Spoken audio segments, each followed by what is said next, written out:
Hello students, देखो आज की क्लास में हम लोग 11th की फिजिक्स का चैप्टर नंबर 2 जो कि यूनिट्स एंड मेजरमेंट है वो पढ़ेंगे। देखो सबसे पहली बात इसमें ये आ जाती है कि what is a physical quantity. Physical quantity क्या होती है? देखो फिजिकल क्वांटिटी वो चीज होती है जिसको मेजर कर सकते हैं और जिसका अपना कोई मैग्नीट्यूड होता है। The physical quantity which can be measured and have a magnitude, और मैग्नीट्यूड के साथ बेटा उसकी यूनिट भी होनी चाहिए। यानी किस चीज में आप उसको मेजर कर रहे हो, जैसे मास है, अमाउंट ऑफ सब्सटेंस है, कितना मैटर है, ये डस्टर है इसके अंदर कितना मैटर है, ये है इसके अंदर कितना मैटर है। तो मैटर का जो मेजरमेंट है, ठीक है, वो आपका मास है कि कितना मैटर है। ठीक है, मेरे अंदर कितना मैटर है, कोई दुबला पतला सा एक बच्चा है उसके अंदर कितना मैटर है, आपकी कोई भी चीज हो सकती है, इसके अंदर कितना मैटर है। ठीक है, तो ये मैटर का मेजरमेंट ही जो है वो मास है, वो एक अलग फिजिकल क्वांटिटी। सेकंड चीज है आपका बेटा, आप जो है अपने घर से स्कूल जाते हो तो कितनी दूर है। ठीक है, आप अपने घर से मार्केट जा रहे हैं तो मार्केट कितना दूरी है, तो पाथ कितना कवर करना पड़ रहा है, तो दैट इज डिस्टेंस, वो एक अलग से। तो डिस्टेंस को मीटर में नापते हैं, मास को किलोग्राम में मेजर करते हैं। ठीक है, एक ऐसे ही आपका एग्जाम आपसे कहेंगे कि 3 घंटे में आपको कंप्लीट करना है, तो आपकी टाइम की ड्यूरेशन है और उसकी यूनिट भी है, आवर्स या मिनट्स या सेकेंड। तो यूनिट भी होनी चाहिए, यानी कितना आवर्स, 3 आवर्स। तो 3 is the magnitude and hour जब मैं कह रहा हूं तो उसको टाइम की मैंने एक यूनिट दे दी है। ठीक है, ऐसे डिस्टेंस की एक यूनिट दे दी है, ऐसे मास की एक यूनिट दे दी है, ऐसे स्पीड वेलोसिटी, कितने की स्पीड से आप रनिंग कर रहे हो, 1 घंटे में कितना, तो वो स्पीड आ गई। ठीक है, तो मतलब कितने की स्पीड से गाड़ी चल रही है कोई, या आप दौड़ रहे हो और उसको किस में मेजर कर रहे हो, किलोमीटर पर आवर में या मीटर पर सेकंड में। तो याद है ना कितना, हाउ मच, जो फिजिकल क्वांटिटी मेजर की जा सकती है। ठीक है, एक बार उसका अपना मैग्नीट्यूड होना चाहिए और उसकी कुछ क्या होनी चाहिए, यूनिट होनी चाहिए, तो वो आपके फिजिकल क्वांटिटी कहलाती है। हमारे नेचर में बच्चों ये आपकी there are 7 physical quantities which are called fundamental physical quantities. Fundamental physical quantities हमारे नेचर में सिर्फ 7 है, बाकी की फिजिकल क्वांटिटीज को बोलते हैं डिराइव। 2 होती हैं, एक फंडामेंटल और एक डिराइव। तो फंडामेंटल नाम से लग रहा है बेसिक है, ये बेसिक का मतलब है they can not be converted from one to another, neither they can be broken down into some simpler form. उसे और ज्यादा छोटे में नहीं तोड़ा जा सकता। नेचर में 7 फिजिकल क्वांटिटीज है। ओके, एक से दूसरे में कन्वर्ट नहीं हो सकती बेटा, और फर्दर उसको ब्रेक नहीं कर सकते। जैसे मास है, 3 kg में कितने मीटर होते हैं, मैं आपसे पूछूंगा कितने मीटर होते हैं, how many meters are there in 3 kg? You can not answer, it is not possible. आप बोलोगे भाई किलोग्राम को मीटर में कैसे करेंगे, या 3 सेकेंड्स में कितने किलोग्राम होंगे, या फिर आप ये बताओ 274 केल्विन में कितने सेकंड होंगे। तो they can not be converted from one to another. Okay, एक और फर्दर ब्रोक डाउन नहीं कर सकते। तो these physical quantities are called fundamental physical quantities. Okay, fundamental 7 है। मास मैं आपको पहले बता चुका हूं। ठीक है, मैटर कितना है, ठीक है, उसको ऐसा यूनिट हम केजी में लेते हैं बेटा। SI unit is standard international, पूरी world, all over the world same standard है। It is defined, clearly defined how much quantity या how much matter will be considered as 1 kg। ठीक है, ऑल ओवर द वर्ल्ड वही standard जो है वो follow होते हैं। ठीक है ना, तो ये आपका 1 kg। ऐसे नहीं होगा कि इंडिया का 1 kg अलग है, पाकिस्तान का, चाइना का अलग है, यूएस का अलग है। ऐसे तो इंटरनेशनल डिस्प्यूट्स इतने खड़े हो जाएंगे, हर कंट्री का अपना स्टैंडर्ड हो जाएगा। कंट्री के अंदर में भी हर किसी बंदे का, हर किसी स्टेट के अपने अपने मेजरमेंट, 1 किलो मैं इतने को मानूंगा, अब मैं 1 किलो इतने को मानूंगा, तो इतने डिस्प्यूट्स खड़े हो जाएंगे, ट्रेड करना पॉसिबल नहीं है, कुछ भी पॉसिबल नहीं हो पाएगा बेटा। तो ऑल ओवर द वर्ल्ड एक सेम स्टैंडर्ड फिक्स किए हुए हैं साइंटिस्ट ने। ठीक है, तो वो क्लियर है। इसकी ऐसा यूनिट केजी होती है बेटा, और डायमेंशनली में कहीं भी एज अ फिजिकल क्वांटिटी हमें मास को रिप्रेजेंट करना पड़ेगा तो कैपिटल एम से रिप्रेजेंट करेंगे। ओके, कोई भी फॉर्म ऑफ मास की होगी, दैट विल बी रिप्रेजेंटेड, इसको बोलते हैं डायमेंशनल रिप्रेजेंटेशन। ओके, मास को रिप्रेजेंट करना हो तो कैपिटल एम से, ठीक है। Second is distance is what path covered by a body, body कितना पाथ कवर कर रही है, कितनी देर में कितना पाथ कवर कर रही है, ठीक है। ऐसा यूनिट मीटर है बेटा, इसको एल से रिप्रेजेंट करेंगे। अब कोई भी फॉर्म ऑफ डिस्टेंस होगी, आपकी लेंथ होगी, आपकी ब्रेड्थ होगी, आपकी हाइट होगी, तो उसको आप मीटर में ही नापोगे। जैसे मैं ये कहूँगा ये रॉक कितनी लंबी है और ये कितनी लंबी है, इनका कंपैरिजन, ठीक है। तो ऐसा यूनिट इज मीटर। वैसे सेंटीमीटर में भी होती है बेटा, ठीक है, डेसीमीटर में भी होती है, मिलीमीटर में भी होती है, ठीक है। आपका किलोमीटर, आपको किलोमीटर में भी होती है, बट ऐसा यूनिट इज मीटर। ओके, बात समझ आ रही है, ऐसा यूनिट मीटर है। और आपका डिस्टेंस, लेंथ, ब्रेड्थ, हाइट कुछ भी फॉर्म हो, डेप्थ हो, रेडियस हो, उसको आप एल से ही रिप्रेजेंट करोगे। ये नहीं मत समझना ब्रेड्थ को बी से कर दोगे, नहीं, डिस्टेंस की कोई भी फॉर्म होगी you will always represent that form by L. Okay, L से ही रिप्रेजेंट करना है, याद रखना। अभी आने वाली चीजें बाद में मत बोलना, ठीक है। कोई भी डिस्टेंस होगा एल से होकर, टाइम आपको बता ही चुके हैं, ड्यूरेशन सेकंड में, ठीक है, सेकंड में होता है, और कैपिटल टी से। Temperature is what, basically you also know it very well, measurement of degree of hotness और कोल्डनेस, कोई बॉडी कितनी गर्म है कितनी ठंडी है। अब मैक्सिमम बच्चों को लगता है कि डिग्री सेल्सियस होगी इसके ऐसा यूनिट, या केल्विन होगी, लेकिन ऐसा नहीं है। इसको सॉरी फ़ारेनहाइट के बच्चे बोलते हैं, लेकिन केल्विन में मेजर करते हैं। ऐसा यूनिट इज केल्विन। वैसे आप सेल्सियस में भी मेजर कर सकते हो, फ़ारेनहाइट में भी मेजर कर सकते हो, ठीक है। इलेक्ट्रिक करंट आपको पता ही है, rate of flow of electrons या rate of flow of charges, ठीक है। कितनी देर में कितना चार्ज फ्लो किया है, फ्री चार्जेस एक पर्टिकुलर डायरेक्शन में कितना चार्ज फ्लो कर रहा है कितनी देर में। आप 10th क्लास में पढ़ चुके हो, I is equal to Q by T, total charge upon total time.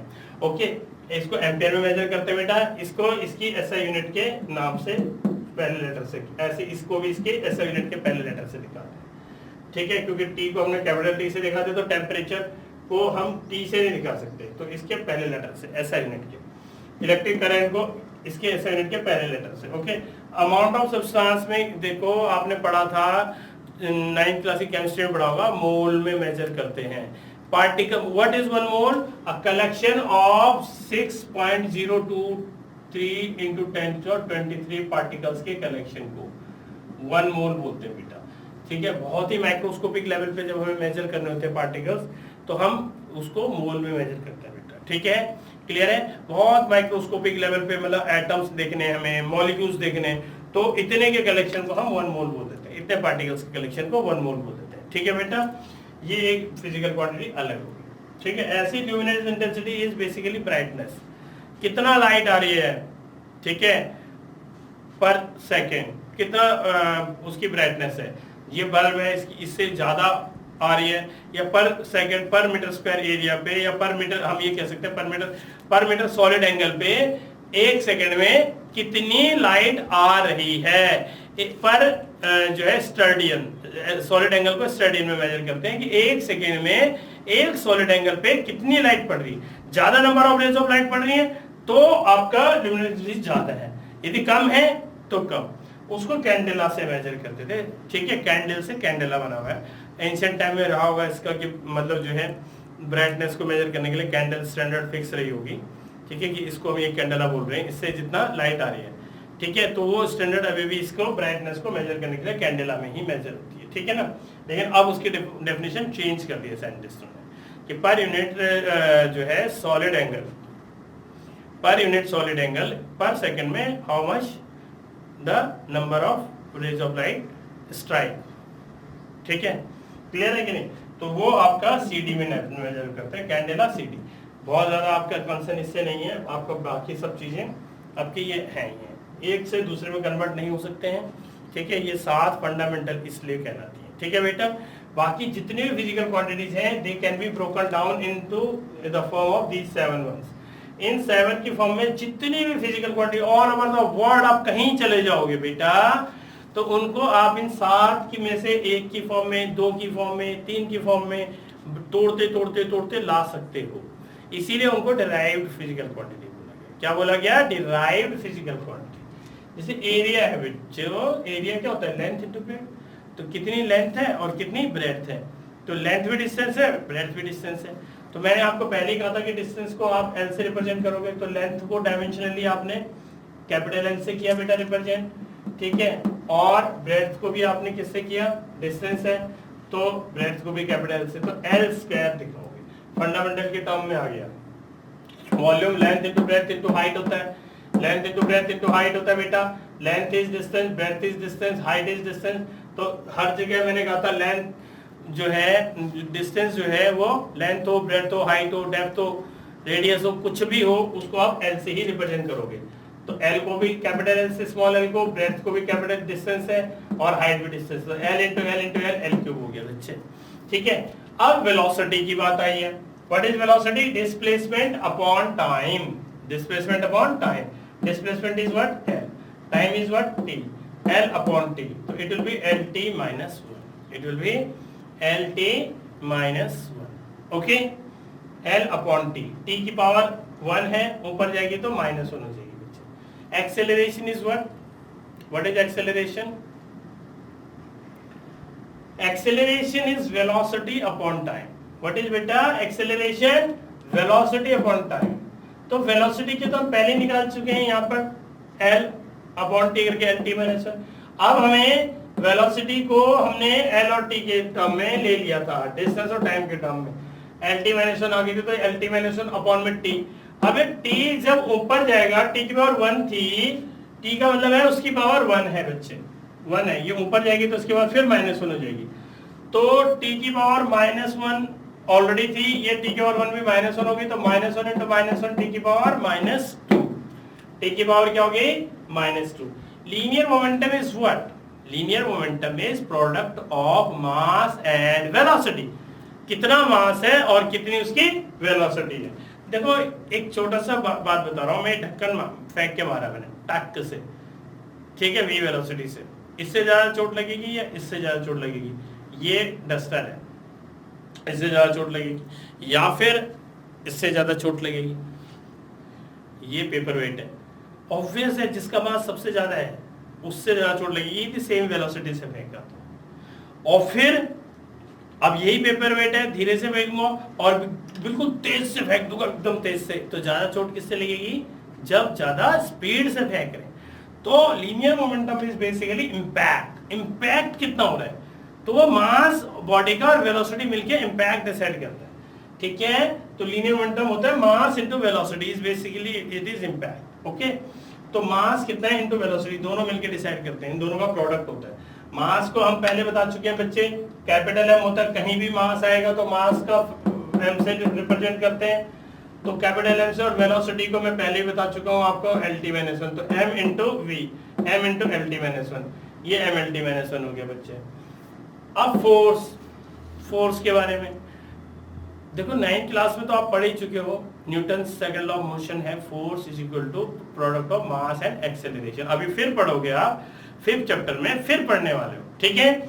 लेकिन आप बेसिकली यहाँ पर ये समझ लो, मास और एक्सेलरेशन का प्रोडक्ट होता है फोर्स। अभी फिलहाल आप इसको समझ लो, डिटेल में आपको बाद में करवा देंगे, 5th चैप्टर में आने वाला है, क्यों आया, कैसे डिराइव हुआ, ठीक है, इसके बारे में हम डिटेल में पढ़ेंगे। तो कितना मास है बेटे, मास को तो आप कैपिटल एम से ही दिखाओगे, मास को तो कैपिटल एम से दिखाया, एक्सेलरेशन हम यहाँ पर ले चुके हैं एल टी माइनस 2, तो mass into acceleration M L T minus 2, M L T minus 2। Work done is what, force into displacement, force into displacement, F into S है बेटा।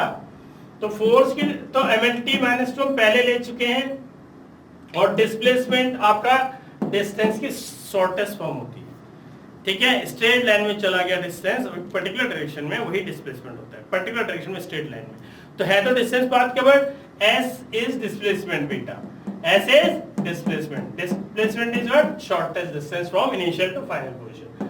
तो ऑब्वियस है L, M L T force की हम पहले ले चुके हैं, एम एल टी माइनस 2 और इंटू एस यानी एल। अब L into L, base same होते हैं, यहाँ एल की पावर 1 था, यहाँ भी एल की पावर 1 था, तो 1 + 1 बेस जब सेम होते तो you know it very well कि जब बेस सेम होते हैं तो पावर्स ऐड हो जाती हैं। तो एल बेस सेम हुए, 1 + 1 क्या हो गया 2, तो एम एल की पावर 2 टी की पावर -2। ये आपका फंडामेंटल से मास डिस्टेंस और टाइम के साथ क्या रिलेशन है वो आपका वो आ गया। फोर्स का क्या रिलेशन है फंडामेंटल के साथ, वो आ गया मास डिस्टेंस टाइम के टर्म में आ गया, linear momentum mass distance time. इस टाइप से आप हर चीज को आप ले सकते हो, ऐसा नहीं है कि मास डिस्टेंस टाइम के टर्म में ही आएंगे, कोई आपका जो है टेम्परेचर के टर्म में आएगा, ठीक है, कोई आपका करंट के ए के टर्म में आएगा, फिजिकल क्वांटिटी, इन 7 के टर्म में आप इनको ला सकते हो। मैं आपको ये बता रहा हूं कि if you know the formula you can easily break it into the form of these 7, ठीक है। ऐसी पावर है बेटा work done upon time taken, work की आपको पता है ml2t - 2 अपॉन में t, कैपिटल T है टाइम की, तो ये t ऊपर जाएगा तो -1 हो जाएगा, ऑलरेडी -2 था, ये पावर 1 ऊपर जाएगी, तो ये पावर 1 ऊपर जाएगी तो क्या हो जाएगी -1 और हो जाएगी, -2 -1 -3। Pressure, force per unit area, mlt - 2 upon में एरिया आप पढ़ चुके हो, एरिया इज L2, तो एरिया की जगह L2 लिख दो, L स्क्वायर लिख दो, L की पावर 2, ठीक है, mlt - 2, और ये ऊपर जाएगा बच्चे, तो ये कैसे हो जाएगा -1 हो जाएगा, कैसे हो जाएगा, ये L की पावर यहाँ कुछ भी नहीं था तो 1 था, और इनटू L की पावर ऊपर जाएगा तो -2 हो जाएगा, तो 1 - 2 t - 2, तो equal to ml - 1 t - 2।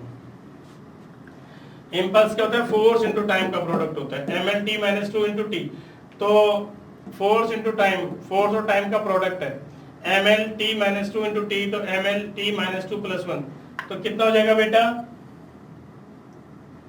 mlt - 1, ये यहाँ लिखा हुआ था मैंने, mlt - 1। इम्पल्स की और लीनियर मोमेंटम की डायमेंशन सेम होती है, ऐसे ही आपका जो वर्क डन की डायमेंशन है और एनर्जी उसकी भी सेम होगी बेटा।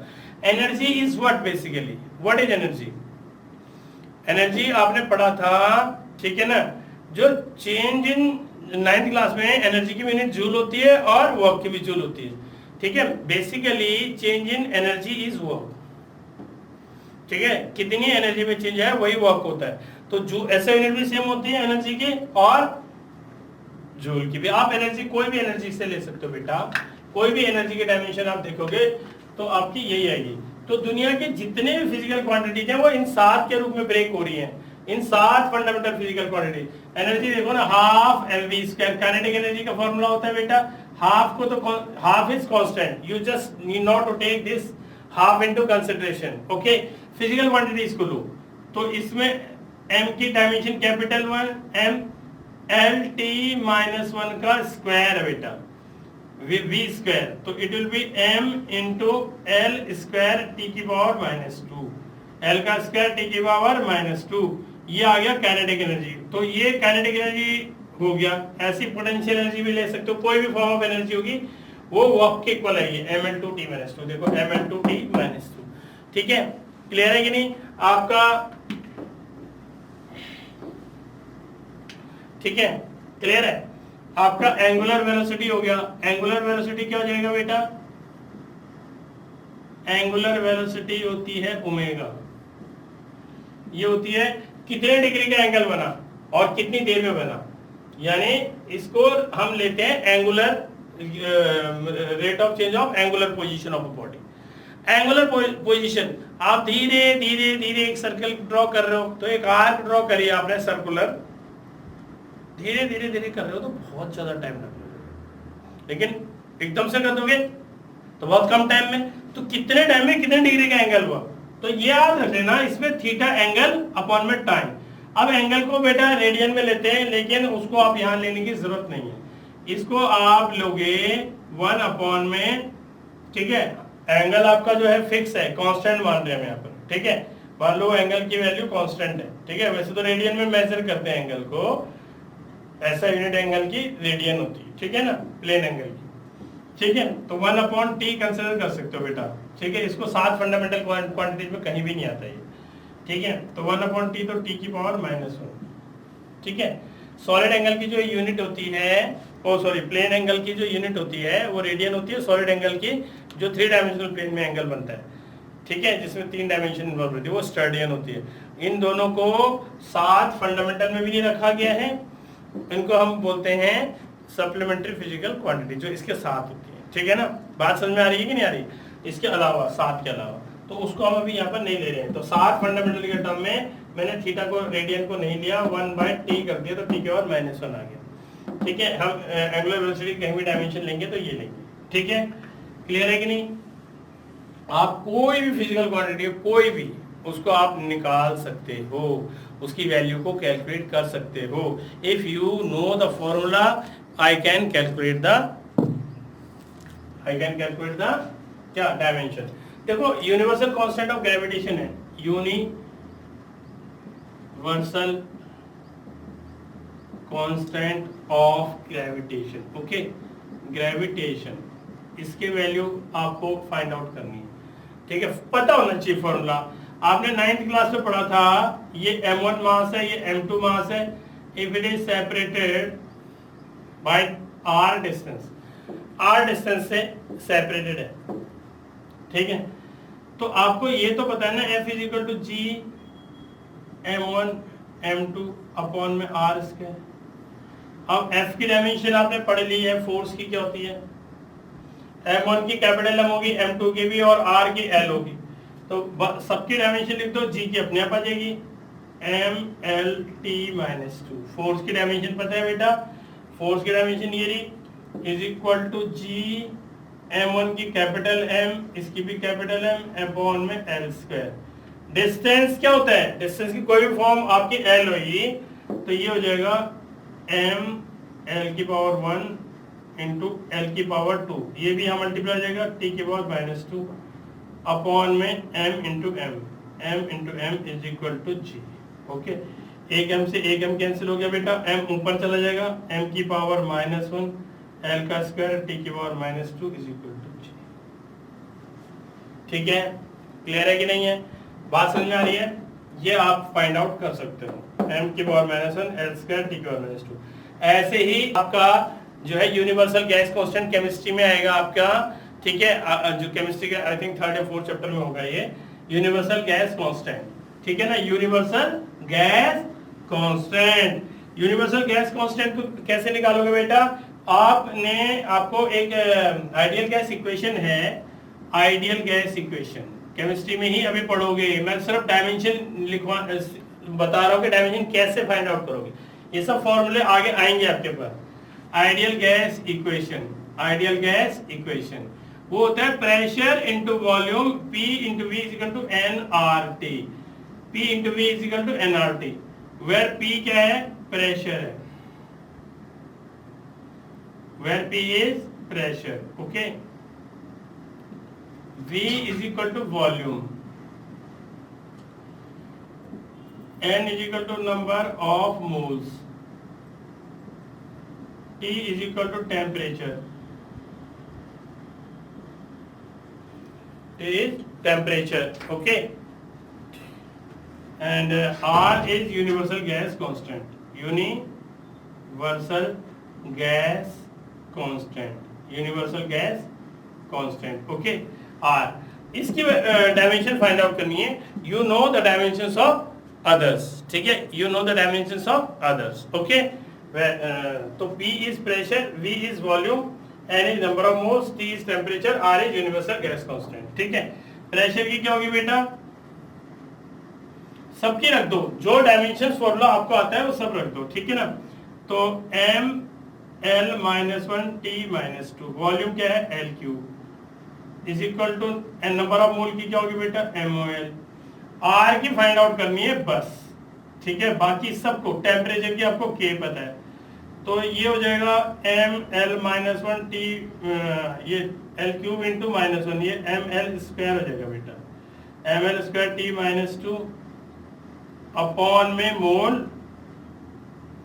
और kelvin is equal to R। आ गया, फॉर्मूला पता है तो आपका ये डायमेंशन आ गया ml स्क्वायर t -2 पर मोल -1 ऊपर पावर जाएगी, kelvin -1 is equal to R। तो ये जो यूनिवर्सल गैस कांस्टेंट की डायमेंशन 5 फिजिकल क्वांटिटी 7 में से 5 की फॉर्म में आ गई, okay. Mass, distance, time, amount of substance जो था मोल, और पर केल्विन के टर्म में, टेम्परेचर के टर्म में, तो 5 के टर्म में मैंने इसको गैस कांस्टेंट की डायमेंशन फाइंड आउट कर ली। सो आई होप कि आपको ये पता चल गया होगा फिजिकल क्वांटिटी क्या है, फंडामेंटल फिजिकल क्वांटिटीज क्या होती हैं, डेराइव्ड फिजिकल क्वांटिटीज क्या होती हैं और डेराइव्ड फिजिकल क्वांटिटीज की डायमेंशन हम फॉर्मूले से कैसे फाइंड आउट कर सकते हैं। I think that's enough for today's class. Thank you so much. Okay बच्चों, बाय।